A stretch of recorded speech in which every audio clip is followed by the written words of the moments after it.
Selamat datang di kelas Enjoy. Selamat belajar.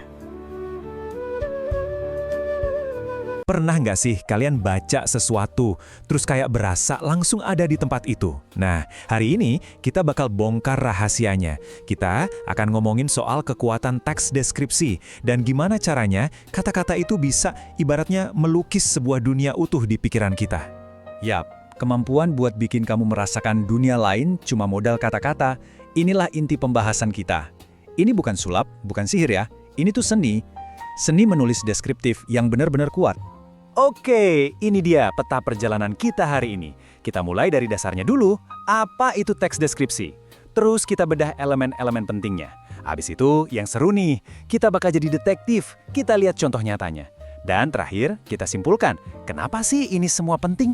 Yuk, langsung aja kita mulai. Oke, kita masuk ke bagian pertama. Seni melukis dengan kata. Dengerin deh, ini tuh bukan sekedar nyusun kalimat biasa loh. Ini beneran sebuah keahlian, sebuah seni buat menciptakan gambaran yang hidup banget di imajinasi yang baca. Nah, biar pemahaman kita kuat, kita harus mulai dari pondasinya kan?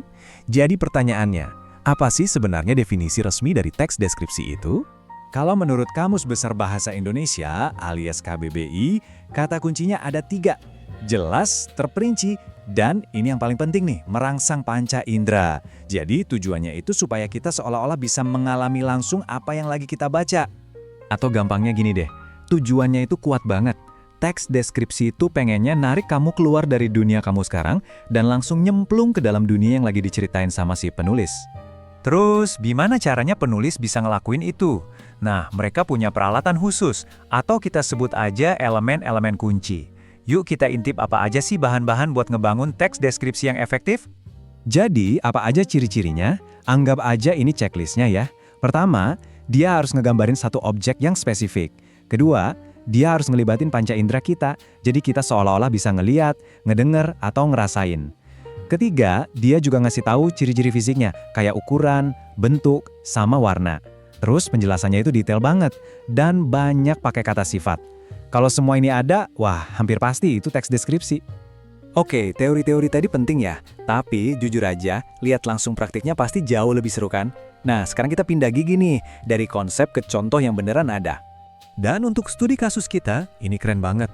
Kita bakal bedah teks tentang warige dan kalender Rowat Sasak. Ini tuh sistem penanggalan kuno loh. Yuk kita lihat gimana penulisnya pakai kekuatan deskripsi buat bikin warisan budaya ini jadi hidup lagi. Jadi, yang dideskripsiin di sini tuh bukan cuma kalender biasa. Ini adalah sebuah sistem pengetahuan kuno dari masyarakat Sasak. Jauh lebih dari sekedar penunjuk tanggal. Ini tuh kayak panduan hidup yang diwariskan dari generasi ke generasi. Nah, ini dia bagian paling serunya. Kita bakal ambil lagi checklist ciri-ciri tadi, terus kita cocokin satu-satu sama bukti yang ada di dalam teksnya. Siap? Yuk kita mulai bedah. Coba deh, perhatikan kutipan ini. Penulisnya nggak cuma bilang sebuah papan, titik. Dia kasih detail yang super spesifik. Nah, detail inilah kuncinya. Coba kita tebak, ciri apa ya yang kelihatan dari sini? Nah, ini dia. Langsung nyambung kan teori sama praktiknya? Kutipan tadi itu contoh sempurna buat ciri mengungkapkan ciri-ciri fisik. Pas disebut ukurannya 10 x 30 cm, kita langsung bisa ngebayangin papannya segede apa. Gambarnya jadi jauh lebih jelas di kepala kita. Oke, lanjut ke kutipan berikutnya. Perhatiin deh, teksnya nggak cuma ngasih nama, tapi juga ngejelasin asal-usul nama itu, yaitu dari bintang Rowat. Detil semacam ini nih yang nunjukin ciri khas lainnya. Dan bener banget, ini bukti dari ciri menggambarkan objek spesifik. Fokusnya itu tajam banget loh, bukan ngomongin kalender pada umumnya, tapi spesifik ke satu kalender ini yang punya sejarah dan nama uniknya sendiri. Tahu nggak, deskripsi yang bagus itu seringnya kayak gitu. Dia bakal mecah objek yang rumit jadi bagian-bagian yang lebih kecil, biar kita yang baca lebih gampang ngertinya. Dan teks ini, wah, jago banget ngelakuinnya. Lihat deh, tabel ini. Ini cara yang pinter banget buat ngejelasin. Penulisnya nggak cuma bilang, oh nama bulannya beda. Nggak gitu. Dia langsung nunjukin ke kita perbedaannya. Dengan adanya tabel ini, deskripsinya jadi kaya banget, super detail. Dan kita jadi dapat wawasan budayanya juga. Oke, kita udah bedah dalamannya. Sekarang, yuk kita mundur dikit buat lihat gambaran besarnya. Kenapa sih skill menulis deskriptif ini penting banget? Jauh lebih penting dari sekedar nilai tugas di sekolah loh. Ini dia intinya. Lewat deskripsi yang detail dan hidup, pengetahuan kayak kalender Robot Sasak ini bisa awet, bisa ngelewatin waktu. Tulisan itu jadi semacam kapsul waktu, jadi penjaga warisan budaya kita, biar generasi selanjutnya nggak lupa sama akarnya. Nah, dari semua pembahasan ini, ada satu pertanyaan buat kita renungkan bareng-bareng. Coba deh lihat di sekitar kalian, mungkin tradisi keluarga, tempat bersejarah di kota kalian, atau keahlian kakek nenek. Kira-kira, cerita atau pengetahuan berharga apa sih yang bisa kalian selamatkan dan kalian bagikan lewat kekuatan kata-kata?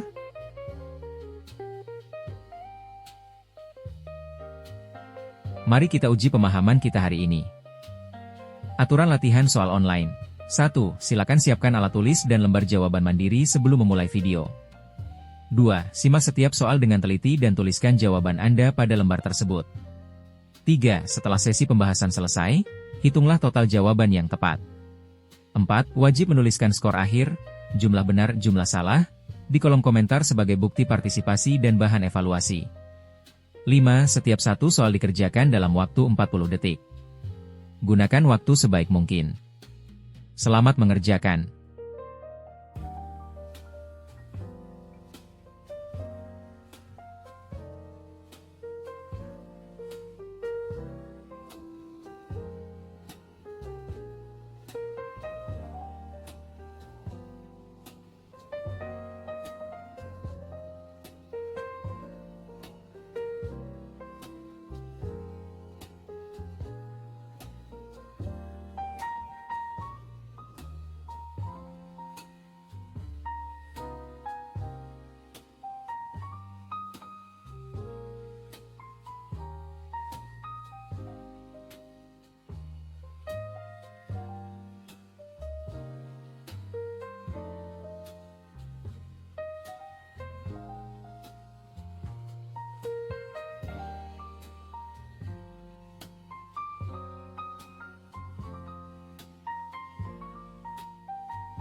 Terima kasih sudah latihan soal di kelas Enjoy Bimbel Online.